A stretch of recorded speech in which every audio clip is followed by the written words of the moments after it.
नमस्कार दोस्तों, जय जोहार। मैं कौशल तिवारी और बिहनिया संझा में आपका स्वागत है। झूठ और अफवाह के आश्रय नफरत की राजनीति को साधने के नाम से बदनाम भाजपा अब नए सिरे से पूरे देश में हिंदू वोटों के ध्रुवीकरण का रास्ता खोज रही है। और यह रास्ता इसलिए खोज रही है क्योंकि लोकसभा चुनाव में उनके मुताबिक परिणाम तो आए ही नहीं, उपचुनाव में भी उनकी हालत खराब हो गई।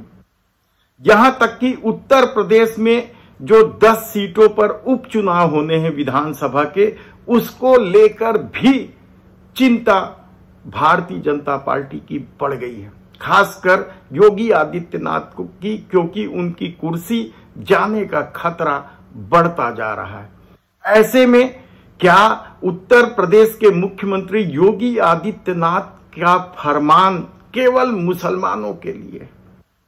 यह सवाल बेहद ही महत्वपूर्ण है कि किस तरीके से मुसलमानों के बहाने दलित और पिछड़े वर्ग के दुकानदार भी इससे प्रभावित होंगे। यह बड़ा मामला है। लेकिन इस दौर में सिर्फ देश के प्रधानमंत्री नरेंद्र मोदी को खुश करने का खेल चल रहा है और इस खेल में छत्तीसगढ़ के दबंग माने जाने वाले सांसद, पहले 8 बार के विधायक रहे हैं, उनका वोट बैंक मुसलमानों में भी है। लेकिन मोदी को खुश करने के लिए उन्होंने किस तरीके से इस पूरे मामले में अपनी बात कही, किस तरीके से उनके इस बयान से दलित और पिछड़े वर्ग प्रभावित होंगे, यह हम बताएं। उससे पहले हम बता देते हैं कि नए कानून, जो 3 कानून बने हैं अपराध को लेकर, न्याय संहिता को लेकर, उसका प्रभाव अब छत्तीसगढ़ में भी दिखाई देने लगा है। और पिछले दिनों कोरबा में एक अपराधी माने जाने वाले, कई मामलों के अपराध दर्ज हैं उसके खिलाफ, उसकी पुलिस हिरासत में हत्या कर दी गई। हालांकि पुलिस का दावा है कि उनकी तबीयत बिगड़ गई तो उन्हें अस्पताल में भर्ती कराया गया, उससे पहले उनकी मौत हो गई थी। अस्पताल ले जाने के पहले रात को 1 बजे इस अपराधी को, सूरज हथटेल यही नाम है उसका, उसे रात को 1 बजे पकड़ा गया और सवेरे जब 5 बजे उसे अस्पताल लाया गया तो उसकी मौत हो गई थी। तो क्या उनके साथ मारपीट हुई है? उनकी हत्या कर दी गई है पुलिस द्वारा। सूरज के परिवार वाले यानी मृतक के परिवार वालों का तो यही आरोप है। और मामला बड़ा होते देख एएसआई सहित 3 लोगों को पुलिस कप्तान ने सस्पेंड भी कर दिया है। तो क्या फिर से वह दौर आएगा जब थानों में जमकर पिटाई होगी और लोगों की हत्या कर दी जाएगी? सवाल कई सारे हैं, इस पर और फिर कभी हम विस्तार से बात करेंगे। लेकिन अपराध रुकने का नाम ही नहीं ले रहा है पूरे छत्तीसगढ़ में। अब तो रामनगर के लोगों ने धरना प्रदर्शन तक दिया कि किस तरीके से पुलिस वाले अपराधियों से वसूली करके अपराध को संरक्षण दे रहे हैं। जुआ, सट्टा, गांजा, शराब, सबके व्यापार खुलेआम हो रहे हैं और पुलिस मुख दर्शक बनी हुई है। हालांकि अभी तक उस प्रभावित इलाके के थाने वालों के खिलाफ कोई कार्रवाई नहीं हुई है, लेकिन इसे लेकर जबरदस्त धरना दिया गया था। तो दूसरी तरफ इससे भी खतरनाक मामला, भयावह मामला सामने आया है कि किस तरीके से अस्पताल खोलकर मरीजों को लूटा जा रहा है। आयुष्मान कार्ड का गलत उपयोग करके जो इलाज में जितने पैसे खर्च होते हैं उससे कहीं ज्यादा पैसे वसूले गए हैं और यह बात जांच में सामने आ गई है।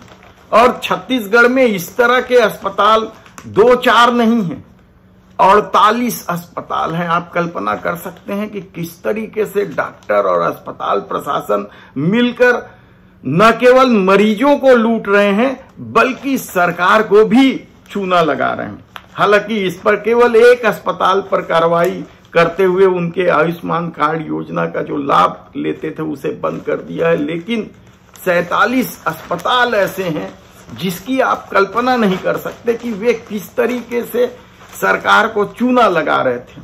आप सुनेंगे तो चौंक जाएंगे। हम विस्तार से इस पर फिर एक अलग से रिपोर्ट बनाएंगे कि इन अस्पतालों के प्रोप्राइटर कौन हैं, ये अस्पताल संचालित कौन कर रहे हैं, किस तरह के लोग हैं, क्या इन्हें राजनैतिक संरक्षण भी मिल रहा है।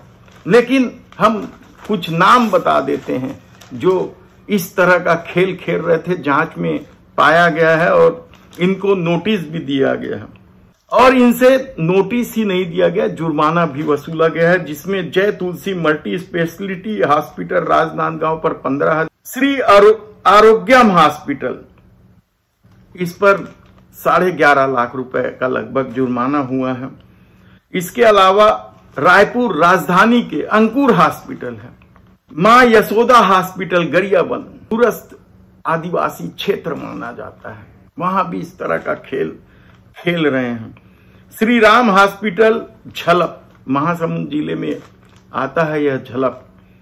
और अशोका हॉस्पिटल रायपुर राजधानी का यह हॉस्पिटल है, चर्चित है, यानी यहाँ ज्यादातर वे लोग आते हैं जिनके बच्चे नहीं होते हैं, इसी तरह का वह इलाज ज्यादा करते हैं और इसी नाम से चर्चित भी है।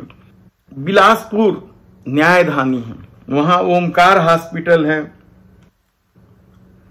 राजधानी का ही एक और हॉस्पिटल है, साई समर्थ हॉस्पिटल, साई समर्थ हॉस्पिटल है। बताइए नाम किस तरह से रखा गया और धंधा किस तरह का कर रहे हैं। CIMT हॉस्पिटल रायपुर, यह भी राजधानी रायपुर का है। Care and cure hospital Bilaspur, स्पर्श मल्टी स्पेशलिटी हॉस्पिटल दुर्ग, मल्टी स्पेशलिटी है। राजनांदगांव में जो हमने बताया था नाम जय तुलसी, वह भी मल्टी स्पेशलिटी था। इस तरह से इन्हें अर्थदंड भी दिया गया है। किस तरह से लूट मची है। अब हम बता देते हैं कि बृजमोहन अग्रवाल ने क्या कहा, पहले उन्हीं के मुंह से सुनिए। देखिए, जो सेंसिटिव एरिया है या लोगों का कि मैं नॉनवेज नहीं खाता हूं, तो किसी होटल में अगर नॉनवेज और वेज का एक ही किचन है तो अलग अलग होना चाहिए। अगर किसी ढाबे में, किसी होटल में वेज नॉनवेज दोनों मिलता है तो स्पष्ट रूप से लिखा होना चाहिए।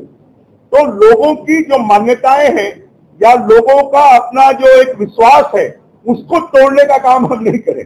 क्योंकि जब हम अमेरिका में जाते हैं, जब हम इंग्लैंड में जाते हैं, जब हम जापान में जाते हैं, तो वहां पर लिखा होता है हिंदुस्तानी होटल, परंतु चलाने वाले होते हैं बांग्लादेशी और पाकिस्तानी। तो वैसी स्थिति हमारे हिंदुस्तान में ना बने, ये हमारी कोशिश होगी। मीडिया रिपोर्ट है, कल वे पत्रकारों को बुलाए भी थे, शक्ति प्रदर्शन एक ढंग से किया गया कहा जाए। पत्रकारों के बीच की कितनी अच्छी छवि है बृजमोहन अग्रवाल का या मोहन सेठ का, उसे प्रदर्शित कर रहे थे। सरकार पर दबाव बनाने की कोशिश मानी जा रही है इसे। और कल पत्रकार जो बड़ी संख्या में 100 से ऊपर पत्रकार पहुंचे थे उनके भोज के इस आयोजन में, इस बीच उन्होंने चर्चा करते हुए कहा कि योगी आदित्यनाथ ने जो निर्णय लिया है वह सही है। इस तरह का क्या निर्णय छत्तीसगढ़ सरकार भी लेगी, क्योंकि बृजमोहन अग्रवाल ने जब मॉब लिंचिंग में जो बात कही थी उसी तरह की रिपोर्ट बनी, चालान प्रस्तुत हुआ, आरोप पत्र तय हुए, तो क्या अब छत्तीसगढ़ की सरकार भी इसी तरह का निर्णय लेगी? और इस निर्णय से सबसे ज्यादा प्रभावित कौन होंगे? क्या मुसलमान ही होंगे? दलित और पिछड़े वर्ग नहीं होंगे? क्या इस देश में दलित और पिछड़ों को लेकर स्वर्ण समाज की मानसिकता बदल गई है? क्या अब भी दलित के दूल्हे बनकर घोड़ी पर चढ़ने को लेकर उसकी हत्या नहीं हो जाती है? तब क्या मुसलमानों के बहाने दलितों और पिछड़े वर्ग के लोगों को भी निशाना बनाया जा रहा है?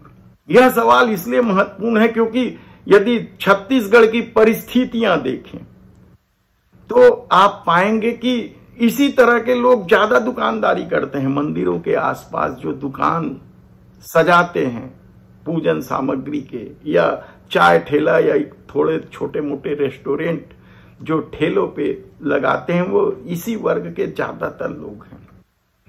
तब देखना है कि छत्तीसगढ़ की सरकार इस मामले में क्या योगी आदित्यनाथ की तरह कोई निर्णय लेगा?